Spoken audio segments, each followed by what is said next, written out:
اور اس کوششوں میں لگے ہیں کہ کون سینیٹر بنے گا، لیکن پاکستان تحریک انصاف کے لوگ اور بڑی تعداد میں وہ لوگ جو قربانی دے رہے ہیں وہ پہنچے۔ ایک تصویر میں آپ کو دکھاتا ہوں، یہ دیکھیں، یہ 26 نومبر ڈی چوک اسلام آباد کے شہید والد کی تصویر ایک طرف آپ کو نظر آ رہی ہے، اور دوسری طرف علیمہ خان کے ساتھ کھڑے ہیں شہید انیس شہزاد ستی کے والد عمران خان کی بہنوں سے اظہار یکجہتی کے لیے اڈیالہ جیل کے باہر موجود ہیں۔ تو آپ ان جذبوں کو کیسے مات دیں گے؟ یہی وہ کہہ رہی تھی نا کہ آپ لوگوں کا جم غفیر دیکھیں، اگر عمران خان کو کچھ ہوا تو پھر لوگ آپ کو نہیں چھوڑیں گے، اور پاکستان میں جو کچھ بھٹو کے ٹائم میں ہوا اس کا ایک ڈیفرنٹ آپ کو ایکشن جو ہے وہ آج کی تاریخ میں یعنی 2025 میں دیکھنے کو ملے گا۔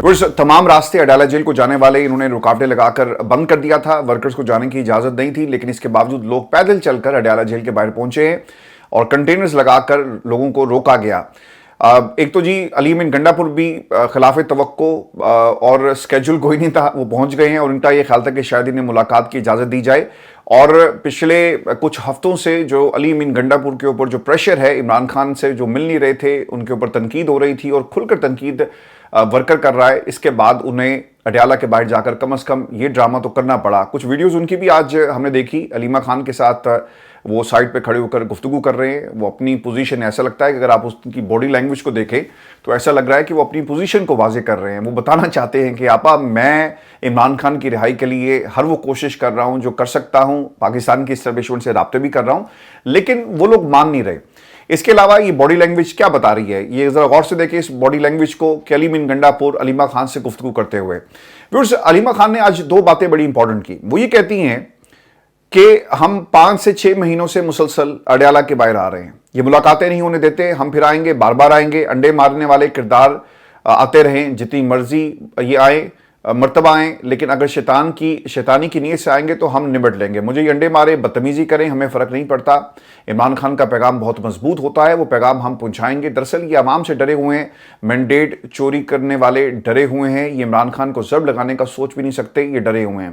پھر انہوں نے نا اعزاز جو وہاں پر ایس ایچ او سے مخاطب کرتے ہوئے کہا کہ وہ مرغیاں آپ نے چھوڑ دی، وہ آپ نے پکڑی ہیں یا نہیں، پہلے یہ انڈا مارنے آئی تھی، اب یہ پتھر ماریں گی، پھر مجھے گولیاں ماریں گی، اور اب آپ انڈا دینے والی مرغیوں کو پکڑیں۔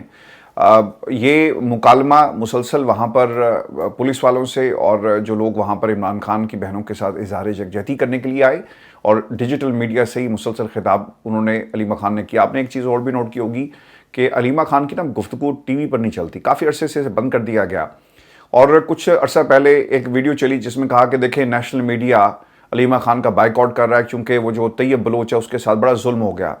تو علیمہ خان کو طیب بلوچ یا پھر نیشنل میڈیا کی ضرورت ہی نہیں ہے، آپ کا پیغام کروڑوں لوگوں کے گھروں میں پہنچ رہا ہے یہ ڈیجیٹل میڈیا کے ذریعے، اور علیمہ خان یہاں سے گفتگو کرتی ہیں، نیشنل میڈیا تو کچھ دکھاتا ہی نہیں ہے۔ تو یہ تھینکس ٹو سوشل میڈیا جو اس وقت پاکستان کی جو سیاست ہے اس کا محور و مرکز بنا ہوا ہے، وہ لوگ جو گھروں میں بیٹھ کر علیمہ خان پر تنقید کرتے تھے، علیمہ خان کی بات ماننے سے انکار کرتے تھے، آج انہیں بھی اڈیالہ کے باہر کم از کم ڈرامہ تو کرنا ہی پڑا نا، دکھانا پڑا کہ بھئی ہم بھی عمران خان کے ساتھ کھڑے ہیں۔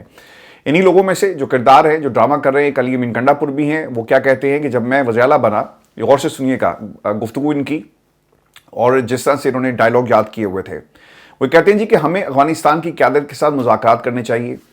انہوں نے کہا کہ علی امین کا یہ کام نہیں کہ میں نے کہا کہ ٹھیک ہے تم خود کر لو، بہنوں کی ملاقات ہونے دو، بہنوں کو جانے دو، بہنوں کو کیوں روک رہے ہو، چلو ہمارا تو لسٹ پہ نام نہیں، بہنوں کو جائیں دو۔ اچھا اب دیکھیں منافقت کتنی ہے کہ علی امین گنڈا پور کا لسٹ پہ نام نہیں ہے، بھائی تمہیں لسٹوں کی ضرورت کیا ہے؟ جب پاکستان کی اسٹیبلشمنٹ اور جب تم چاہو گے عمران خان سے کچھ منوانے کے لیے، یہ اڈیالہ جیل کے دروازے بھی کھلیں گے، یہ تاریخ گواہ ہے، کوئی الزام نہیں ہے گنڈا پور آپ کے اوپر، دروازے کھلے، 3 گھنٹے کی ملاقاتیں ہیں، ان 3 گھنٹے کی ملاقاتوں میں کیا پیغام عمران خان تک پہنچا رہے تھے؟ وہ پیغام کبھی آپ نے سوشل میڈیا پر یا میڈیا پر ڈسکس نہیں کیا، کسی انٹرویو میں بھی نہیں آپ نے بتایا کہ 3 گھنٹے میری ملاقات ہوئی، کن امور پر بات ہوئی۔ یہ صرف ایک پیغام لے کر جاتے ہیں، اور وہ پیغام کیا ہے کہ خان صاحب مان جاؤ، خان صاحب مان جائیں۔ یہ اسی طرح جیسا غریدہ فاروقی نے بھی ایک دفعہ کہا تھا نا خان صاحب کو کہ خان صاحب مان جائیں، کیوں آپ میاں صاحب کے پیچھے پہ ہو۔ تو علی امین گنڈا پور بھی اسی قسم کا پیغام لے کر جاتے ہیں کہ مان جاؤ، کیوں تسی پاکستان دی اسٹیبلشمنٹ کے پیچھے پہ ہو۔ اس کے علاوہ سے اس کی کوئی حقیقت نہیں ہے، یہ صرف ایک ڈرامہ ہے، اور یہ پاکستان کی عوام کو یہ ڈرامہ دکھانے کی کوشش کر رہے ہیں۔ یہ ڈرامہ چلنا نہیں ہے، جیسا انہوں نے فلم چلائی تھی نا شریف خاندان نے جمہوری ہونے کی، اور پاکستان کو نواز دو اور چوتھی بار ہم ریکارڈ قائم کریں گے، اور لندن 5 سال وہ رہے, ایک فلم تیار کر رہے تھے, رائزنگ سٹارز اور رائزنگ ایکٹریسز اس پہ ہمیں دیکھنے کو ملی. اسی طرح یہ ڈرامہ بھی پاکستان کی عوام اسے نہیں دیکھے گی اور اسے مکمل طور پہ انہوں نے رد کر دیا. تیسری چیز وہ یہ کہتے ہیں کہ دہشت گردی کے خلاف جنگ جاری ہے, لیکن آپریشنز پر ہمیں بیٹھ کر اپنی پالیسی کو دوبارہ ریوزٹ کرنا ہوگا. دیکھیں آج ہوا یہ ہے کہ پاکستان میں اس وقت آپ کو کوئی بھی ملک کا جو سربراہ نہیں ملے گا. Field marshal is not in the country, وزیر اعظم صاحب بھی پاکستان میں نہیں ہے, صدر صاحب بھی پاکستان میں نہیں. تو پاکستان چل کیسے رہا ہے؟ پاکستان کو چلا کون رہا ہے؟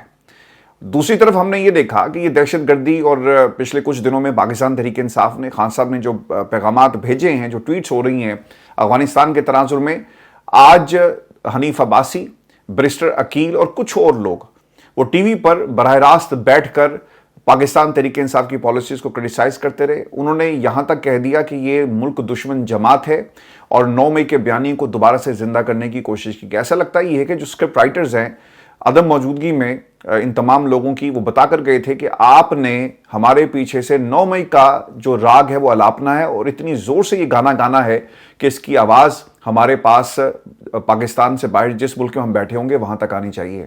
تو ویورز, یہ حکومت نے ایک بیلنسنگ ایکٹ کے طور پر بیرسٹر عقیل کو اور ساتھ ساتھ ان کے جو حنیف عباسی صاحب ہیں ان کو میدان میں اتارا, اور جو اس وقت پاکستان تحریک انصاف کے اوپر تنقید کر رہے ہیں. سر یہ وہ موقع ہوتے ہیں نا کہ تحریک انصاف کھل کر اس کا جواب دے, کوئی پریس کانفرنس کرے, کچھ کرے صحیح, لیکن پاکستان تحریک انصاف اپنے اندرونی اختلافات کی وجہ سے یہاں پر مار کھاتی ہے. آپ کے پاس عوام کی طاقت, آپ کے پاس عوام کا مینڈیٹ, آپ کے پاس عمران خان, ان کے پاس ایسا کچھ بھی نہیں ہے. نہ ان کے پاس عمران خان جیسا لیڈر ہے, نہ ان کے پاس عمران خان جیسا مینڈیٹ ہے, اور نہ ہی پاکستان کی عوام ان کے ساتھ کھڑی ہے. اگر کوئی کھڑا ہے تو بندوق والے ہیں, اور بندوق والے بھی ایک وقت تک کھڑے ہوتے ہیں, پہرا دینے والے بھی ایک وقت تک کھڑے ہوتے ہیں.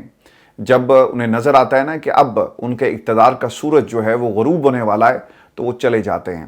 پھر انہوں نے ایک اور بھی بات کہی, اور اس کے بعد ہم آگے بڑھیں گے, کہ عمران خان بارہا کہہ چکے طاقتوروں سے مذاکرات کے لیے تیار ہوں. ہم سیاسی لوگوں کی عمران خان سے ملاقاتیں کھولیں تو پھر کوئی راستہ نکلے گا. ہم کوئی اپنے ویلاگ چمکانے کے لیے, اپنے فالوورز بڑھانے کے لیے الزامات لگاتا ہے. میں ہر کسی کو جواب دینے کا پابند نہیں ہوں. میرا لیڈر عمران خان ہے, میں عمران خان کو جواب دوں گا. تو دیکھیں جی وہی بات آ گئی نا, جب ان کے اوپر تنقید ہوتی ہے نا تو یہ پاکستان سے بیٹھے ہوئے باہر لوگوں کو تنقید کا نشانہ بناتے ہیں. میرے پاس بھی ایک پیغام آیا, اور ان کے دوست نے مجھے کہا کہ پائی جان ذرا ہاتھ ہولا رکھو, بندہ سڑا اپنا ہی ہے. تو میں نے ان کو کہا تھا کہ جو اندر بندہ بیٹھا ہوا ہے نا, وہ پاکستان کے لیے اپنی زندگی کو قربان کر کے بیٹھا ہوا ہے. یہ بھی فیصلہ کر لیں کہ وہ کس کا بندہ ہے. وہ عوام کے لیے قربانی دے رہا ہے, اور تمہارے جیسے لوگ کیا کرتے ہیں, وہ اپنے لیے راستہ تلاش کر رہے ہیں. اب یہ ویلاگ چمکانے والا جو انہوں نے جملہ کہا نا, وہ لوگ جو ان پر تنقید کر رہے ہیں, یہ سب کے لیے یہ جملہ تھا. اور سوشل میڈیا پر جو تنقید ہو رہی ہے ان کے حوالے سے, یہ تنقید ہی انہیں کھینچ کر اڈیالہ کے باہر لے کر آئی کہ آج انہیں اپنی صفائیاں جو ہیں وہ دینا پڑ رہی ہیں. یہ فالوورز اور ویلاگ چمکانے والی بات نہیں ہے, یہ وہ بات ہے جو علی مین گنڈا پور پچھلے کچھ عرصوں سے عمران خان کو دھوکہ دے رہے ہیں. یہ وہ بات ہے جو علی مین گنڈا پور کو جس مینڈیٹ کے تحت اس حکومت میں بٹھایا گیا, لیکن عمران خان کے اس نظریے کو یہ مسلسل پسے پش ڈال کر اسٹیبلشمنٹ کی لائن کو ٹو کرتے رہے. تو سر یہ جو میں آپ کو کہہ رہا تھا نا کہ یہ کہتے ہیں جو حکم آتا ہے علیمہ خان کے ذریعے یا باقی پارٹی کے لوگوں کے ذریعے, تو یہ کہتے ہیں کہ جی ہمیں ڈائریکٹ تو نہیں کہا, جب ہمیں عمران خان ڈائریکٹ کہیں گے تو ہم ان کو جواب دے دیں گے. اب جب ڈائریکٹ بات آتی ہے, یہ لوگ اندر جا کر ملاقاتیں کرتے ہیں, تو سر اس کا کوئی وٹنس نہیں ہوتا. اور 3 گھنٹے کی جو پہلے ملاقاتیں ہوئیں وہ بھی آج تک پاکستان میں کسی کو رپورٹ نہیں کی گئی. تو علی مین گنڈا پور ایک ڈرامہ کر رہے ہیں, اور اس ڈرامے کا آج مکمل طور پر ڈراپ سین جو ہے وہ ہو چکا ہے. اور اس جسٹس طارق محمود جہانگیری صاحب کے حوالے سے میں آپ کو یہ خبر دے دوں, جب بھی انصاف اور قانون کی بات ہوگی تو جسٹس طارق محمود جہانگیری صاحب کا نام آپ کو اس فہرست میں نظر آئے گا. وکیل بنایا گیا تو جسٹس طارق محمود صاحب کو اس وقت آپ نے ان کی ڈگری چیک نہیں کی. ڈپٹی پروسیکیوٹر آپ نے بنا دیا, اس وقت بھی آپ نے ڈگری ان کی چیک نہیں کی. پھر ڈپٹی اٹارنی جنرل آپ بناتے ہیں, مگر پھر بھی آپ ڈگری چیک کرنے کی زحمت نہیں کرتے. ایڈوکیٹ جنرل بھی آپ نے بنا دیا, اس وقت بھی آپ نے جسٹس طارق محمود صاحب کی ڈگری چیک نہیں کی. اور پھر اسلام آباد ہائی کورٹ کا آپ نے جج بنا دیا, اس وقت بھی جسٹس طارق محمود صاحب کی ڈگری جو ہے وہ آپ چیک نہیں کرتے. یہ ڈگریاں چیک کرنے کا معاملہ کب شروع ہوا, جب جسٹس طارق محمود جہانگیری صاحب نے 3 اسلام آباد کی نشستوں کے اوپر دبنگ ریمارکس دیتے ہوئے فیصلہ دیا کہ ہم فارم 45 والوں کو بھی بلائیں گے, فارم 47 والوں کو بھی بلائیں گے, اور اگر ضرورت پڑی تو ان تمام فارمز کا ہم فورینزک کروائیں گے پاکستان یا پاکستان سے باہر. کیونکہ ان کو بھی معلوم تھا نا کہ اگر پاکستان میں ہوا تو کوئی نہ کوئی فرینسک لیب کے اندر ان کا اپنا بندہ بیٹھا ہوگا. جس طرح باؤ جی کے پلیٹلیٹس اوپر نیچے ہو رہے تھے جنرل باجوہ کی مدد سے, اسی طرح یہاں بھی جنرل باجوہ جیسی قوتیں آ کر یہ جو فارم 4547 ہے اس کی اصلیت کو چھپانے کی کوشش کریں گے. آج عدالت کے اندر کیا ہوا ویورز, یہ بہت ہی اہم آج کی ڈیولپمنٹس تھی, اور اس لیے اہم ہے کیونکہ کمرہ عدالت کے اندر جس صاحب کی یہ درخواست تھی وہ غائب ہو گئے ہیں. بتایا جاتا ہے جی کہ میاں داؤد میڈیکل گراؤنڈز کی وجہ سے پیش نہیں ہوئے, اور میاں داؤد صاحب یہ وہی ہیں جو ملزم نوید کے بھی وکیل تھے اور عمران خان کے خلاف متعدد درخواستوں میں یہ وکیل ہیں. اس کے ساتھ ساتھ سپریم کورٹ پاکستان کے ایک جج کو جب زور دے کر نکالا گیا, ان کا استعفیٰ لے لیا گیا, اس میں بھی یہ جوڈیشل کونسل میں بھی درخواست لے کر یہ میاں داؤد گئے. اور پھر اس کے ساتھ جسٹس اعجاز الاحسن جن کا ملک کے اندر چیف جسٹس بننا طے تھا, اور اگر وہ چیف جسٹس بن جاتے تو آج شاید حالات ایسے نہ ہوتے عمر عطا بندیال کے بعد, اور میاں جسٹس منصور تک یہ بات نہ آتی, اور 26ویں ترمیم سے پہلے بہت کچھ تبدیل ہو چکا ہوتا. ان کو بھی کمپرومائز پوزیشن میں لایا گیا, اور ایک فائل ان کی بھی تیار کی گئی تھی, اور وہ بھی جسٹس اعجاز الاحسن کے خلاف یہی صاحب تھے. اب پتہ یہ چلا جی کہ میڈیکل گراؤنڈز کے اوپر ان کو وہ آج پیش نہیں ہوئے, ایک دوسرے وکیل صاحب ان کی جگہ پر کھڑے تھے, ان سے جسٹس ہاشم ڈوگر صاحب سوال پہ سوال پوچھ رہے تھے مگر ان کے پاس کوئی جواب نہیں تھا. اور دوستو حیران کن طور پر وکیل آپ کے سامنے نہیں ہے, دلائل دیے نہیں گئے, اور ڈوگر صاحب جن کا یہ کیس تھا ان کی خود سے نمائندگی کریں, اور از خود طور پر انہوں نے اس کیس کے اندر یہ فیصلہ دیا اور دلائل سنے بغیر. اب اس پہ جو سب سے اہم نقطہ ہے کہ اسلام آباد bar council, district bar associations, اور اس کے ساتھ ساتھ اسلام آباد ہائی کورٹ بار ایسوسیشن جو ہے اس کے نمائندے بھی کمرہ عدالت میں موجود تھے. اگر یہ لوگ سمجھتے ہیں کہ یہ معاملہ اتنا سادہ ہے کہ آپ کسی جج کو, جو اسلام آباد ہائی کورٹ کا جج ہے, وہ کہیں پہ بھی ہو سر, وہ جج ہی ہوتا ہے اور اسے کام کرنے سے روکا نہیں جا سکتا. آپ نے اسے روک دیا, اور کس حیثیت میں روک دیا یہ بھی وجہ نہیں بتائی جا رہی, اور اس سے بڑی آئین اور قانون کی جو بے حرمتی ہے وہ ہم نے اس سے پہلے نہیں دیکھی کہ ایک سٹنگ جج کو آپ کام کرنے سے روکتے ہیں. اگر یہ supreme court Pakistan judicial council سے کوئی فیصلہ آتا تو اس کے اوپر بات کی جا سکتی تھی, لیکن جسٹس طارق محمود جہانگیری صاحب کو کسی بھی روسٹر میں شامل نہیں کیا گیا. سنگل بینچ اور ڈبل جو ان کے ڈویژن بینچز ہیں تمام میں سے ان کو نکال دیا گیا. ویورز, اس میں جو سب سے اہم چیز ہے, وکیل میدان میں آئیں گے, اور وہاں بھی ان کی مجبوری یہ ہے کہ جسٹس جہانگیری سے متعلق آرڈر فوری قلم نہ ہوا تو تمام احتیاطی تدابیر کے باوجود معاملات خراب ہو سکتے ہیں. سر سننے میں یہ آ رہا ہے کہ بار کے الیکشن سر پہ ہیں, اور الیکشن کے سیزن میں کوئی بھی دھڑا جو ہے وہ اس قسم کی کنٹروورسی میں نہیں پڑنا چاہتا, کیونکہ آپ نے ایک جج کو نکال دیا, پھر پیچھے کیا رہتا ہے. جج کے ساتھ بھی سر وکلا ایک بڑی تعداد میں ہوتے ہیں, اور جسٹس طارق محمود جہانگیری صاحب جنہوں نے ایک پھٹے سے, یعنی یہ جو پاکستان میں جو کلچر ہے نا پھٹوں کا, وہاں سے اپنی جو وکالت ہے اس کا آغاز کیا اور ایک جج بنے, تو ان کا آبویسلی ایک کلاؤٹ ہے لیگل فرٹرنیٹی میں, اور وہ سڑکوں پر آ جائے گا. جس طرح پاکستان کے اندر آج ہم نے لاہور میں دیکھا کہ لوگ سڑکوں پر نکلے, اور عمران خان کی رہائی کا مقدمہ آج لاہور کی سڑکوں پہ لڑا گیا ہے. مصطفیٰ نواز کھوکر صاحب وہی کہتے ہیں کہ جسٹس جہانگیری کا فقط جرم اتنا ہے کہ اپنے اور دیگر ججز کو ہراساں کیے جانے والے خط کا حصہ بنے, اور بطور سربراہ الیکشن ٹریبیونل منصفانہ طریقے سے اسلام آباد کے انتخابات میں ہونے والی دھاندلی کی تحقیقات کا آغاز کیا. پہلے انہیں ٹریبیونل سے ہٹا دیا گیا, اور اب بطور جج ہٹانے کی ایک واضح کوشش جو ہے وہ کی جا رہی ہے. یہ بھی ایک انتہائی اہم پیش رفت میں آپ کے ساتھ شیئر کر رہا ہوں. جسٹس طارق محمود جہانگیری کا ڈویژن بینچ کا حکم سپریم کورٹ میں چیلنج کرنے کا فیصلہ, اور ذرا یہ بھی بتاتے ہیں کہ تحریری حکم نامہ ملنے کے بعد اپیل تیار کی جائے گی. اور اب انہوں نے پتہ کیا کرنا ہے, انہوں نے کرنا یہ جی کہ یہ ڈوگر صاحب نے نا فیصلہ نہیں دینا, نہ اس کی ٹیسٹڈ کاپی ملے گی, اور جب ملے گی نہیں تو پھر اپیل بھی نہیں ہو سکتی. تو یہ سر طریقے ہیں, جیسا خان صاحب کے کیسز کو لٹکا دیتے ہیں, تاریخ نہیں دیتے, فکس کر لیا جاتا ہے. ایک وہ عامر فاروق ڈیپ فریزر میں کیسز رکھ کے خاموش ہو جاتے تھے, اور وقت آنے پر جب اس کی ضرورت پڑتی تھی تو اس ڈیپ فریزر سے نکال کر اس فیصلے کو سنا دیا جاتا تھا. بالکل اسی طرح اب ڈوگر صاحب بھی یہ کریں گے.